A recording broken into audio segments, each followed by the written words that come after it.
Olá, está começando o nosso quarto e último bloco da nossa 18ª aula sobre o tema dos novíssimos.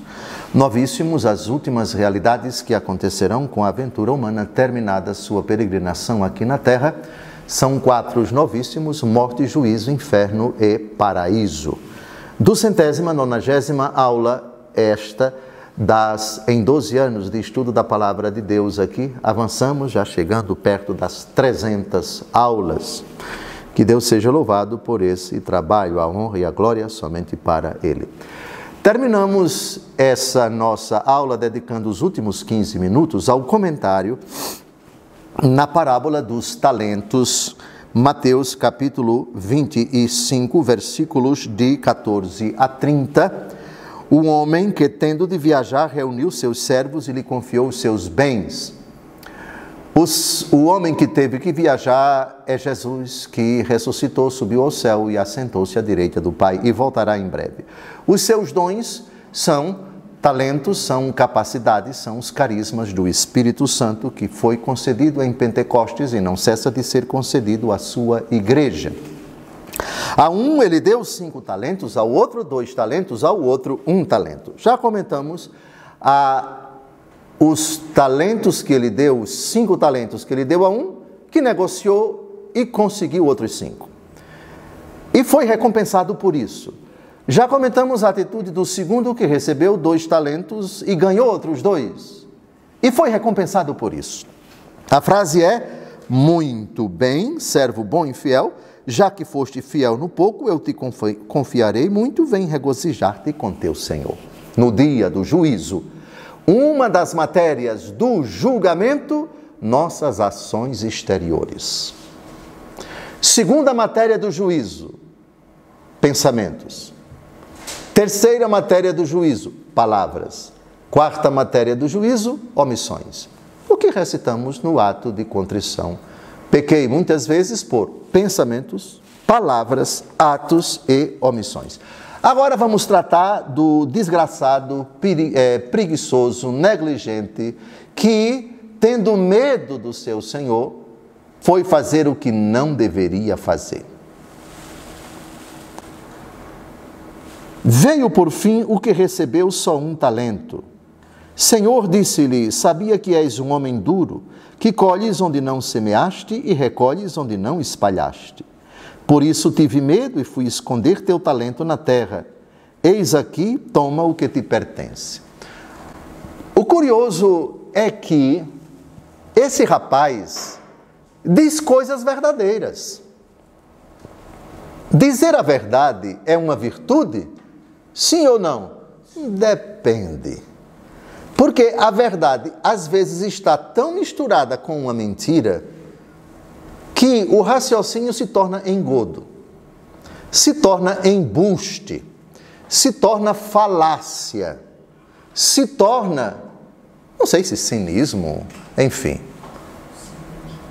Você pega uma premissa verdadeira e veja aqui o que foi que ele disse de certo. Senhor, sabia que és um homem duro. Duro no sentido de exigente, e Deus é. Ele não foi duro e não será duro com todos no sentido de imparcial. Todos não haveremos de prestar contas a Ele dos nossos atos. Ele não pronunciará a sentença dura, apartai-vos de mim, malditos. Isso todo mundo sabe.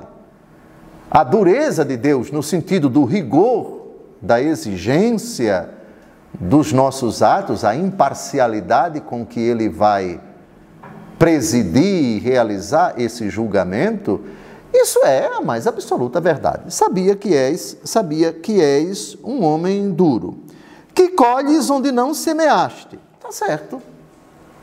Porque Ele é quem semeia, nós é que regamos e colhemos. Nós vamos apresentar a Ele a colheita. O que Ele dá é a semente. Aí entra a parábola do semeador. Lembram? O semeador saiu a semear. Mateus capítulo 13. Mateus capítulo 13. O semeador é Ele. A semente é lançada no nosso coração. A terra, que é o nosso coração, nós a devemos regar. Nós devemos cuidar dessa planta nós devemos colaborar, zelar para que a palavra que chegou não seja abafada, não seja excluída, não seja comprometida, não feneça e assim por diante. Ou seja, o pontapé, a graça de Deus é a semente e o auxílio do Espírito Santo para que nós façamos a nossa parte para que isso daqui cresça, se aperfeiçoe e chegue até a colheita. Ele disse uma coisa certa, ele vai colher onde não semeou, tanto é que ele colheu o que ele não semeou com aquele que recebeu 5. Ele colheu mais 5. Com aquele que recebeu 2, o Senhor que só deu 2, colheu mais 2. Muito bem, mas até aqui, esse frouxo, esse medroso, não disse nenhuma mentira. Só que, e a gente vai perceber, a mentira muitas vezes está a serviço da preguiça. A mentira às vezes está a serviço da leniência, da displicência, da irresponsabilidade, do comodismo, do marasmo, como quer que você encontre aí a parábola. E recolhes onde não espalhaste. É uma outra forma de dizer, com outros verbos, o que ele disse na primeira parte da frase. Por isso, tive medo. Pronto. Aqui está o que começa a diferenciar esse rapaz dos outros dois. O medo. Pergunto a vocês, é medo do futuro? É medo de se atrever a buscar o desconhecido? Eu tenho certeza que muitos de vocês que nasceram no interior, no dia em que decidiram sair do interior para a cidade grande, tiveram um pouquinho de medo, não tiveram? Eu morri de medo quando saí de Paulo Jacinto, cidade pequenininha, em Alagoas, para ir estudar no Colégio Diocesano de Garanhuns. Era um colégio interno, nunca tinha morado num colégio interno. Mas eu fui com meu irmão os primeiros dias, aquele medo danado, como o medo da criancinha que nunca foi para o jardim de infância. O primeiro dia, a mãe sabe que ele vai chorar, que é uma beleza. Mas no segundo dia ele já vai acordar cedo porque já fez coleguinhas e já quer chegar para brincar com os coleguinhas. Coisa logo do começo, medo. Respondam aqui pelo contexto. Esse medo que ele teve foi medo de investir, de ousar, de arregaçar as mangas, de se jogar para o futuro, de tentar, mesmo sem saber quando ele começaria a duplicar, a triplicar, a quadruplicar, a quintuplicar o patrimônio? Ou foi medo de Deus? Foi medo de Deus. Por causa do raciocínio da frase, eu tive medo de ti e fui esconder teu talento na terra. Eis aqui, toma o que te pertence. O eis aqui, toma o que te pertence é a atitude de uma pessoa honesta. Devolver à pessoa aquilo que a pessoa deu é sinal de honestidade? Sim, mas não tanto. Eu explico. Porque Deus não nos dá nada para pedir em troca. O que Ele quer não é o que Ele deu, é o que nós deveríamos produzir. Portanto, aqui, sob a aparência de honestidade, não tem nada de honesto. É covarde mesmo. É frouxo mesmo. Repare a própria frase dele ainda há pouco. Deus vai colher o que ele não semeou. Deus vai recolher aquilo que ele não espalhou. Ele não quer saber a prestação de contas do que ele deu para a gente. Ele quer e vai exigir a prestação de contas do que nós deveríamos, ou ainda devemos porque estamos a caminho, produzir, multiplicar, aperfeiçoar.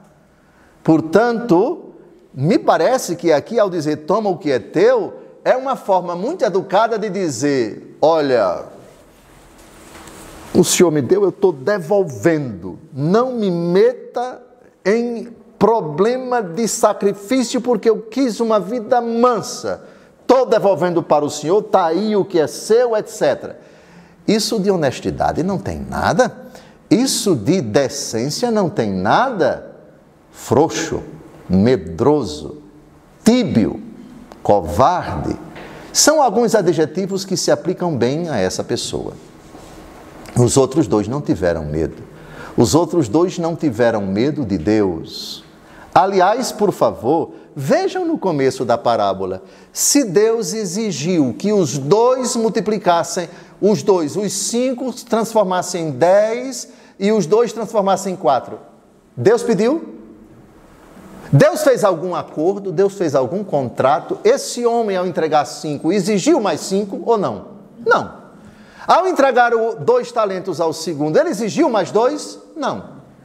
Porque há certas coisas, e aqui está a beleza da parábola, há certas coisas que estão implícitas. Não precisa ninguém dizer. Vamos voltar um pouco no tempo, voltar à fita. Fita é um pouco demodê, não se fala mais de fita não, né? Vamos voltar um pouco no tempo, né? O começo do HD, lá o começo da vida de vocês.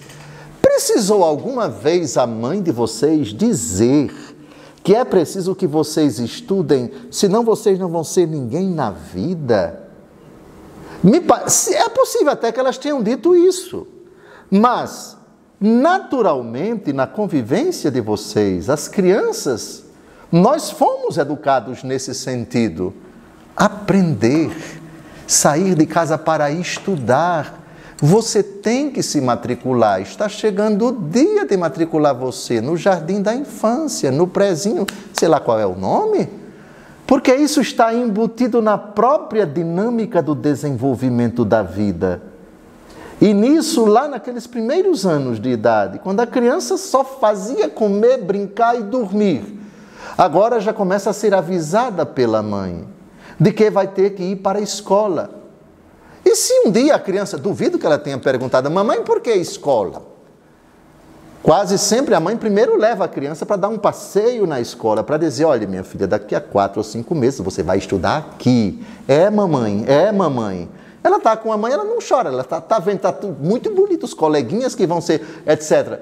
Mas a mãe já incute isso nela, sem explicar, até porque a criança não tem essa capacidade de compreender essa ideia de aprimorar talentos, etc. Está na própria dinâmica da vida, de pais que têm um mínimo de bom senso, de juízo, de que nascemos para crescer e é preciso desenvolver os talentos desse menino. E se trata de cidade pequena, como a minha, como a de vocês, vai chegar um dia em que ele só pode estudar aqui até a 5ª série. Antigamente se falava 5ª série, 6ª, depois tem que tirar o menino daqui, tem que levá-lo para a capital, tem que levá-lo para outra cidade que é mais desenvolvida e assim. Não foi assim com o senhor, seu Brito? Não foi assim com vocês com relação a todos os filhos? Pois bem, então recebeu 2. A dinâmica da vida, e não precisa Deus explicar.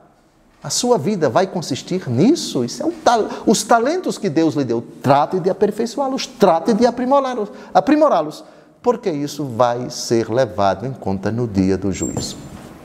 Faltam 3 minutos e agora eu termino assustando todo mundo, me assustando também. É até ao fim da vida desenvolver as capacidades. Mesmo os aposentados. Está ouvindo, seu Brito? Eu trato de desenvolver suas capacidades até o fim da vida. Mais inteligente, mais culto, mais orante, mais humilde. O senhor também, viu, seu Elifas? Tem cabelo branco ali. Pois bem, eu também, todos vocês, até ao fim da vida, aprimorar as capacidades, os talentos. Quanto mais idoso, mais culto, mais inteligente, mais brilhante, mais capaz, até ao fim da vida. E é Deus é quem vai dizer, você podia ser mais, você podia ser isso, você podia desenvolver, etc. Se até agora brincamos, se até agora desleixamos, se até agora passamos uma certa parte da vida naquele completo marasmo, aproveitemos o tempo que ainda nos resta. Peçamos perdão a Deus pelos anos perdidos, pelos meses jogados fora, não aproveitados, mas ainda temos chance. Deus é bondoso e cheio de misericórdia nos perdoará, contanto que, Senhor, a partir de agora, aprimorar os talentos, aproveitar bem o meu tempo, não desperdiçar o tempo precioso que ainda me resta. Até o próximo encontro, se Deus quiser. Próxima aula, por favor, peço a vocês que gravem e me cobrem, porque vamos ver ainda outros textos de Jesus que indicam isso. Os talentos de vocês, aquilo que vocês fizeram e poderiam ter feito de forma melhor. Ou o que vocês deveriam ter feito e não fizeram. os atos exteriores que vão ser levados em conta no dia do juízo. Glória ao Pai, ao Filho e ao Espírito Santo. Como era no princípio, agora e sempre. Amém.